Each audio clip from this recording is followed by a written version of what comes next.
नमस्ते दोस्तों, मैं एस्ट्रो ज्योति आज की बात में आप सबका स्वागत करती हूँ। ये मेरा 101वां एपिसोड होगा, वीडियो होगा। आप ध्यान से सुनिए। कुछ विशेष आज के लिए, कुछ विशेष। आज अच्छा दिन है, सोमवार का दिन है और सावन का 8वां सोमवार है और आखिरी सोमवार होगा। सोमवार के दिन शिव भगवान की स्तुति करते हैं और सौभाग्य योग है। सौभाग्य योग सदा मंगल करने वाला होता है, इसे मंगलदायक योग भी कहते हैं। भाग्य को बढ़ाने वाला, वैवाहिक जीवन को सुखद बनाने वाला होता है। आज के दिन कटहल के पेड़ की उपासना करनी चाहिए। कटहल का पेड़ को नुकसान न पहुंचाएं और उसकी तस्वीर हो सके या तो कटहल का पेड़ आपको दिख सके, कटहल का आज दर्शन कीजिए। आज प्रदोष व्रत किया जाएगा। आज शाम 6:23 तक द्वादशी, उसके बाद त्रयोदशी तिथि रहेगी। त्रयोदशी तिथि में प्रदोष काल आज ही है, तो प्रदोष काल का व्रत भी आज ही होगा। भगवान शिव की उपासना से सारी मनोकामना पूर्ण होती है। आज सोमवार का दिन भी है, प्रदोष काल भी है। आज प्रदोष काल में किसी भेंट के साथ में भगवान शिव के दर्शन करने चाहिए। प्रदोष काल संध्या के समय होता है, जब सूरज ढलता है, उसके बाद का प्रहर को प्रदोष काल कहते हैं। आज सावन का 8वां और आखिरी सोमवार होगा। आज के दिन भगवान शिव के निमित्त व्रत किया जाता है। जितना हो सके आप अच्छे से आज पूरा पूजा आराधना करें। सावन महीने के सोमवार का बहुत महत्व बताया गया है। इस व्रत में कन्याओं को सुयोग वर और मनचाहा वर मिल जाता है। अगर कन्याएं, कुंवारी कन्याएं इस व्रत को करती हैं तो उनको मनचाहा वर भी मिलता है। और विवाहित महिलाएं रिश्ते की मजबूती के लिए आज व्रत करती हैं, अपने दाम्पत्य जीवन को सुखी बनाने के लिए, अच्छे स्वस्थ और सुख समृद्धि के लिए ये व्रत रखती हैं। पुरुष भी ये व्रत रख सकते हैं, अपने दाम्पत्य जीवन के लिए भी व्रत रख सकते हैं। सोमवार का प्रतिनिधित्व ग्रह चंद्रमा है, जो मन का कारक है और भगवान शिव स्वयं अपने भक्तों को मन को नियंत्रण करते हैं। भगवान शिव भी मन को नियंत्रण करते हैं, तो आज के दिन चंद्रमा की भी पूजा आराधना करें। विवाहित महिलाएं रिश्ते की मजबूती के लिए ये व्रत करती हैं। इसमें पार्थिव पूजन, सोमवार के पहले सोमवार को मैंने बताया था, आपको ध्यान होगा, तो पहला सोमवार था, पहले सोमवार को पार्थिव पूजन किया जाता है। अगर आपने नहीं किया हो, रह गया हो, तो वो आज के दिन पे कर सकते हैं, आखिरी सोमवार के दिन पे भी कर सकते हैं। उसमें मिट्टी का शिवलिंग बनाकर पूजा के बाद विसर्जित किया जाता है। मिट्टी का शिवलिंग बनाते हैं, पहले गणपति जी बनाते हैं, फिर शिवलिंग बनाते हैं और फिर कार्तिक बनाते हैं और फिर उसकी पूजा आराधना, विधि पूर्वक पूजा आराधना करते हैं और फिर उसे ही विसर्जित करते हैं। तो पार्थिव पूजन एक ध्यान विधि है, ध्यान करना चाहिए, जहाँ सृष्टि की उत्पत्ति, स्थिति और संहार एक अनुष्ठान का हिस्सा है। सृष्टि की उत्पत्ति भी करते हैं, हम बनाते हैं, फिर उसकी स्थिति, उसको पूजा पाठ भी करते हैं और संहार भी हम ही करते हैं। संहार मतलब उसका फिर विसर्जन भी हम ही करते हैं। एक अनुष्ठान का ये हिस्सा है। मिट्टी का शिवलिंग बनाते हैं, शिव मानकर उनको उपासना करते हैं। पूजा के बाद अपने ही हाथों से उसे विसर्जित कर देते हैं। साफ स्थान पर से मिट्टी लाकर उससे पानी से छान लेना चाहिए और फिर मिट्टी छानते समय उसे घी भी मिला सकते हैं। तो ऐसे घी मिलाकर उसे छानकर मिट्टी से हमें मिट्टी का पिंड बनाकर उसके ऊपर 16 बार बम का उच्चारण करें। तो ये विधि है पूरी, जिसको आता है, जिसको पार्थिव पूजन करने आता है, वो विधि के साथ में पूजा पाठ करें और मंत्र का चांट करना चाहिए। और मंत्र पढ़कर गणेश जी की पूजा के पीठ कर बिठा देना चाहिए, पूजा के पीठ पर बिठा देना चाहिए। गणेश को पहले बनाना चाहिए, गणेश जी बना के फिर शिवलिंग की उससे मिट्टी से बने और उससे भी छान कर रखनी है। फिर शिवलिंग अंगूठे से बड़ा और बित्ते से छोटा होना चाहिए, ये उसका मापदंड है। अगर आपको नहीं पता हो तो आप कीजिए, उसकी पूजा आराधना करें। मंत्र जाप करना चाहिए, ओम नमो महेश्वराय, ऐसे मंत्र चांट करना चाहिए। तो आपको जिसको विधि पूरी आती हो वो जरूर करें। आज का आखिरी सोमवार है, जितना भी आता है आज विधि पूर्वक पूजा करें और फिर तीनों मूर्तियां बनाकर भगवान का आह्वान करें और मंत्र पढ़कर, अलग अलग मंत्र हैं उसके, भगवान को बुलाकर मन से उपचार करते हुए पैर का पूजन करें। भगवान को बुलाकर उससे पैर का पूजन करना चाहिए और भगवान को स्नान कराना चाहिए और मंत्र जाप करना चाहिए। और फिर जप की संख्या आपका निश्चित होना चाहिए। संकल्प पहले पूजा शुरू करने से पहले संकल्प लेना चाहिए कि आप कितने जप करेंगे, और संकल्प का जब संख्या पूरी हो जाए फिर उसे फूल लेकर भगवान को पुष्पांजलि चढ़ाना चाहिए। सभी मूर्तियों को आदर पूर्वक जल में विसर्जित कर देना चाहिए। तो ऐसे विधि है पूरी, इसके मंत्र है। आपको विधि आती हो तो जरूर करें। धूप दीप नैवेद्य दिए जाने के बाद की पूजा आवरण पूजा होती है। फिर विग्रह के पूर्व के पूजा करें और मंत्र पढ़ें। फिर आवरण की पूजा करनी चाहिए। 8 दिशाओं की पूजा होती है, तो आवरण की पूजा अच्छे से करें और उन मूर्तियों को बुलाकर पूजा करें। आवरण की पूजा भी जरूरी है। 10 द्वीपों उनके वज्र आयुध की पूजा करें। 3 बार प्रदक्षिणा भी करना है और फिर ओम नमो शिवाय का जप भी करना है। ओम नमो महादेवाय का भी जप कर सकते हैं और विसर्जित करना चाहिए। फिर कार्तिकी मंत्रों से पूजा करके भी विसर्जित करें। तो इस तरह से आपको आवरण पूजा करनी है। आज पार्थिव पूजा करनी है। थोड़ी सी उपाय बता देती हूँ। अच्छी नौकरी के लिए दूर्वा से होम करना चाहिए। आज के दिन सब पूजा पार्थिव पूजा के बाद हवन करते हैं, जिसको होम बोलते हैं। घर में ही होम कर सकते हैं, तो हवन से मनोकामना पूरी होती है। अच्छी नौकरी के लिए दूर्वा से होम करना चाहिए। कष्टों के निवारण के लिए दही से होम करना चाहिए। बिजनेस में अप्रतिम लाभ के लिए दूध चावल के खीर से होम करना चाहिए। बिजनेस में लाभ के लिए दूध चावल के खीर से होम करना चाहिए। बेहतर स्वास्थ्य के लिए आज दूर्वा से होम करें। दूर्वा से होम करना चाहिए। मनचाही सफलता के लिए तिल से होम करें।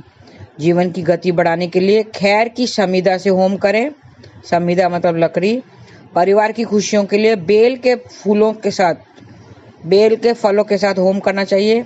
आपसी रिश्तों की मजबूती के लिए दूर्वा से होम करें। दिनचर्या में सुधार लाने के लिए घी से होम करें। समाज में रुतबा बढ़ाने रखने के लिए वट की समिधा से होम करें। सुख समृद्धि को बढ़ोतरी के लिए पलाश की समिधा से होम करें। तो ये अलग अलग मैंने चीज़ों से बताया है होम किस तरह से। और जैसे हम शिवलिंग का अभिषेक करते हैं, अलग अलग फल मिलता है, उसी तरह अलग अलग फलों के लिए, अलग अलग इच्छाओं के लिए आप अलग अलग चीज़ों से होम कर सकते हैं। तो ये थी आज की बातें। और आज व्रत करें। आज आखिरी सोमवार है। आज 8वां सोमवार है, सावन का आखिरी सोमवार है। तो इससे आप अच्छे मन से विधि पूर्वक आप ही करें, तो आपको फल जरूर मिलेगा। आपकी इच्छाएं सब पूरी होगी, मनोकामना सारी पूरी होंगी। तो ये थी आज की विशेष बात। और अब कृष्ण कथा में हम बात कर लेते हैं। एक स्त्री के जीवन में शादी बहुत ही महत्वपूर्ण घटना होती है, इवेंट होता है, जिससे उस सब बदल जाता है। उसे नया घर मिलता है और नया नाम मिलता है। एक दुल्हन शादी करके जब दूसरे के घर जाती है तो वह एक अजनबी के घर जाती है। उसे कुछ पता नहीं होता किस तरह से व्यवहार करना है, कैसे करना है, कहाँ रहना। जैसा उसका पति कहता है वैसे वो रहती है, जहाँ वो कहता है वो रहती है। 15 दिन ही होते हैं, बस अभी आए हुए 15 दिन ही नहीं हुए, अभी तक मेहंदी भी हाथ से नहीं निकली कि सब पूछने लगते हैं कि खुशखबरी कब दे रही हो बहू। अरे अभी तो बहू आई है, अभी तो नई बहू आई ही नहीं कि अभी तक उसकी मेहंदी भी नहीं उतरी है। तो उसको थोड़ा समझने तो दो, उसको थोड़ा समय तो दो। एक नया रिश्ता, नया घर, नया माहौल, उसे समझने के लिए थोड़ा टाइम तो चाहिए ही ना। सिर्फ बच्चे को जन्म देना ही सब कुछ नहीं होता है, उसको सब समझ लेना चाहिए, पहले सब समझना पड़ता है। एग्जाम्पल जैसे एक नया मोबाइल ही ले लिया, अगर एक मोबाइल लेते हैं तो उसको भी समझने के लिए 15-20 दिन तो जाते हैं। कहाँ गैलरी कहाँ है, कैमरा कहाँ है, कैसे उसे सेव करना चाहिए, कौन सा बटन किसके लिए है, उसे यूज करने का थोड़ा टाइम तो लगता ही है। और एक नई बहू तो ज्यादा ही टाइम करेगी ना, मोबाइल जैसे टाइम लेता है वैसे नए बहू की नई जिम्मेदारियां। एक बच्चे को जन्म देना मतलब नई जिम्मेदारियां होती हैं। तो सिर्फ बच्चा पैदा करना ही नहीं सब कुछ हो जाता है, उसे समझना, घर को समझना और उसके तौर तरीकों को समझना भी पड़ता है। उसे अच्छे संस्कार देना होता है, समझना होता है। जब बच्चा जन्म लेता है तो उसे अपने कपड़े भी नहीं होते हैं, कपड़े भी यहीं पर मिलते हैं। आपने देखा होगा कि बच्चा जब जन्म लेता है तो उसको उसके बाद जन्म के बाद हम कपड़े पहनाते हैं तो उसको कपड़े तक यहीं से मिलते हैं, इसी जन्म में मिलते हैं। कपड़े भी नहीं वो नहीं लेकर आता है। फिर सब चीज़ें धीरे धीरे उसे सब चीज़ें मिलने लगती है, नए खिलौने, नई चीज़ें। उसी तरह अगर कोई मरता है तब क्या अपने साथ कुछ लेकर जाता है? नहीं, वो सब कुछ यहीं छोड़कर जाता है। जैसे जन्म के वक्त तो कुछ अपने साथ नहीं लाता है, उसी तरह उसकी आंखें भी बंद होती है। आपने देखा होगा कि बच्चे जब पैदा होता है तो उसके आंखें भी बंद होती है। बच्चे को गर्भ में कौन रक्षा करता है? मेरे ईश्वर ही तो रक्षा करते हैं, मेरे ईश्वर उसको संभालते हैं।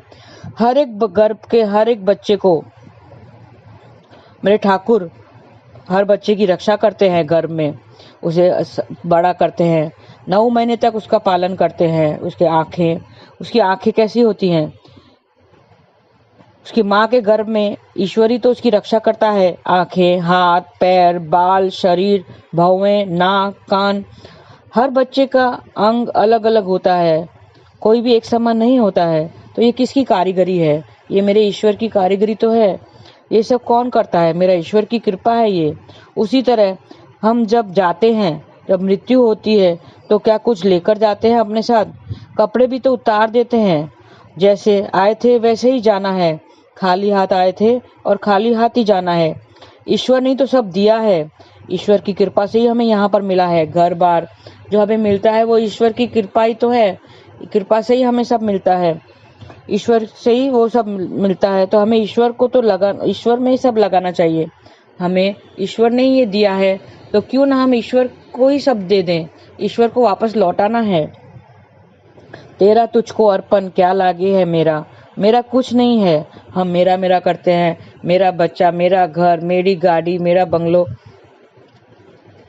तो मेरा मेरा कुछ नहीं है। हम सब यहाँ हमें ईश्वर ने दिया है और हमें ईश्वर को ही सौंप कर जाना है। हम खाली हाथ आए थे और खाली हाथ ही जाना है, तो क्यों ना उसी को अर्पित करें, उसका नाम लेते ही शुरू करें। वैसे कहा जाता है 16 माला जरूर करना चाहिए तो हमारे सारे पापों का नाश हो जाएगा। लेकिन एक माला तो हाथ में उठा लो, पहले माला नाम तो शुरू करो, पहले उसके अपने पास रखो, पहले शुरुआत से नाम से ही शुरू कीजिए। एक माला जरूर करना चाहिए। हरे कृष्णा कृष्ण कृष्ण हरे हरे, हरे राम राम राम हरे हरे। जैसे हम किसी एजेंट से, ब्रोकर से, हम स्टेट एजेंट से मकान खरीदते हैं, मकान का भाड़ा लेते हैं। एरिया जैसी चाहिए वैसा भाड़ा होता है। अगर थोड़ी लो एरिया हो तो लो भाड़ा होता है और उसका हम लोग को डिपॉजिट भी देना पड़ता है। अगर एरिया अच्छी हो, यहाँ पे बॉम्बे की अगर बात करें तो दादर, चर्चगेट जैसे एरिया हो तो उसका भाड़ा भी ज़्यादा लगता है, 2-3 लाख भाड़ा लगता है और उसका डिपॉजिट 10 लाख तक लगता है। जैसे एरिया होगा वैसे ही भाड़ा लगेगा। उसी तरह हम जब इस दुनिया में आते हैं, क्या हम तय करते हैं कि हमारा माँ बाप कैसा होगा? क्या हम तय करते हैं कि हमें किस घर में जाना है? नहीं, ये सब तो ईश्वर ही तय करता है। ईश्वर एक एजेंट की तरह है, वो हमें कहता है, अच्छा घर दिखाता है, हमें अपने पिछले कर्मों के अनुसार हमें अपना घर देता है, अपने जैसे हम उसको अच्छे से देख सकें उस हिसाब से हमें वो घर देता है, माँ बाप देता है, रिश्ते देता है। पिछले कर्मों के अनुसार ही हमें घर मिलता है। जैसे हमारी पिछले कर्म होंगे वैसे हमें घर मिलेगा। तो उससे हमें क्या रेंट नहीं देना है? हम तो उसको रेंट देना ही भूल गए हैं। रेंट क्या डिपॉजिट भी दिया है उसे। अब इतनी अच्छी एरिया में रह रहे हैं, अगर ये अच्छी सी एरिया में रह रहे हैं तो उसका भाड़ा तो पता होगा आपको कितना है। क्या ईश्वर को भाड़ा दिया है? ईश्वर ने तो हमें ये मकान दिया है, ये घर बार तो ईश्वर ने ही दिया है। हम भी रेंट पर हैं, भाड़े पर हैं। जैसे हम घर का भाड़ा देते हैं, रेंट देते हैं, डिपॉजिट देते हैं, हमें ईश्वर को भी डिपॉजिट देना है। ईश्वर को डिपॉजिट देना है और उसका रेंट हर महीने देना है, हर दिन देना है उसको। हरे कृष्णा कृष्ण कृष्ण हरे हरे, हरे राम राम राम हरे हरे। वो और कुछ नहीं चाहता, सिर्फ नाम जाप करना चाहता है। वो चाहता है कि हम नाम जाप करें और वो चाहता है कि उनको पता है कि हमने क्या पाप किए हैं, क्या पुण्य किए हैं। तो पापों को अगर नाश करना है, वो चाहता है कि हम सुधर जाएं, हम अपने पापों का प्रायश्चित करें, यहीं पर करें। तो वो सरल उपाय भी दे रहा है, नाम जाप। नाम जप करना है। नाम एक सरल उपाय है जो आधार है। नाम ही एक आधार है जो हम ईश्वर को करीब ला सकेंगे और हम पापों से छूट जाएंगे। जो पाप कर्म किए हैं पिछले जन्म में, हमें कुछ ज्ञान नहीं है उसके बारे में, ईश्वर को सब पता है। तो ईश्वर को रेंट तो देना ही पड़ेगा ना। जिस एरिया में रहते हैं उस तरह से उसको रेंट देना पड़ेगा। अगर आप दादर, चर्च गेट, बॉम्बे की तरफ रह रहे हैं तो उसको भारी रेंट देना पड़ेगा। अगर आप इधर बोरीवली की तरफ रह रहे हैं तो उसको कम रेंट देना पड़ेगा। जैसे जैसे आपको घर दिया है उसी तरह आपको रेंट देना पड़ेगा। आप छूट नहीं सकते हैं उसको, भाड़ा देने बगैर आप छूट नहीं सकते हैं। आपको भाड़ा तो देना ही है, नहीं तो वो क्या करेगा? भाड़ा नहीं देंगे उसको डिपॉजिट नहीं देंगे तो वो क्या करता है? एजेंट क्या करता है? घर का सामान बिकवा देता है, घर का सामान बाहर फेंक देता है। उसी तरह हमारे शरीर में वो कुछ रोग डाल देगा ताकि हम हॉस्पिटल में जाकर बैठ जाएं। तो क्या आप चाहते हैं कि आप हॉस्पिटल में जाके बैठे? क्या आप हॉस्पिटल के डॉक्टरों को बिल देना चाहते हैं? नहीं ना, कोई नहीं चाहता है कि हम अस्वस्थ रहें, रोगी रहें। वो हमें रोगी बना देगा, हमें डॉक्टरों का रोगी बना देगा। तो क्यों ना हम डॉक्टरों के रोगी से हम उसके रोगी बन जाएं, ईश्वर के रोगी बन जाएं और ईश्वर को ही हम भाड़ा देते रहें। क्योंकि उसने हमारे अच्छे घर दिया है, हमें अच्छे रहने के लिए अच्छी एरिया, अच्छा घर, अच्छा माँ बाप, अच्छे संस्कार, सब कुछ दिया हुआ है। तो क्या उसे रेंट नहीं देना है? जरूर देना है। तो आज ही नाम जाप शुरू कीजिए, तो अपना भाड़ा चुकता कीजिए। आप चुकता नहीं करेंगे तो किसी न किसी तरह से वो ले लेगा। वो एकदम, वो कौन है? वो कारीगर है, उसको आता है, वसूल करना आता है उसे। तो क्यों ना हम नाम जाप करके अपना सारे पापों का प्रायश्चित करें, पापों को नाश करें। हरे कृष्ण कृष्ण कृष्ण हरे हरे, हरे राम राम राम हरे हरे। आज के लिए इतना ही। धन्यवाद। आपका दिन शुभ रहे। हरे कृष्ण।